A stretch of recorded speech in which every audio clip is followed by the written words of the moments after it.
Welcome to our channel. Today we how to set up Cognito user pools for React Native apps, complete guide step by step clearly. To set up Cognito user pools for your React Native app, start by logging into your AWS Management Console. Navigate to the Amazon Cognito service.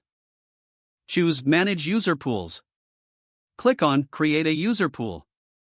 Provide a name for your user pool. Select Review Defaults to utilize default settings, or customize settings as needed. On the review page, click Create Pool. Take note of the user pool ID and the app client ID, as you'll need these later. Next, navigate to the App Clients section within your user pool. Click on Add an App Client.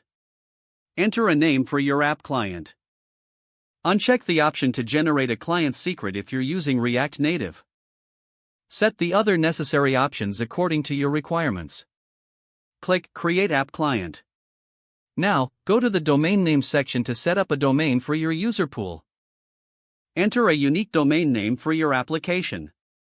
Click Save Changes to create the domain. Next, configure the MFA and Verifications tab to set up multi-factor authentication if desired. Select your preferred verification options, such as email or phone number. Proceed to the Message Customization tab to modify the default email or SMS messages if necessary. Once you have configured everything, navigate to the User Pool settings. Keep your User Pool ID and App Client ID handy for your React Native application.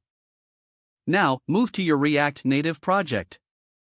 Install the AWS Amplify library by running npm install AWS Amplify. Import the necessary Amplify modules in your application. Configure Amplify by calling amplify.configure, using your user pool ID and app client ID. Implement authentication workflows using Amplify's built-in methods such as auth.signin and auth.signup. Test the functionality by running your React Native app on an emulator or device. Ensure that you handle user sessions and state management appropriately in your app. Your Cognito user pool is now set up and integrated into your React Native application. If the page does not load, refresh the browser or try again in a private or incognito window. Make sure you are using the correct email address, then retype it carefully to avoid small typos.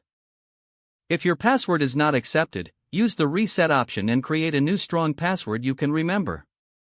Don't forget to like this video and subscribe to our channel for more step-by-step tech guides.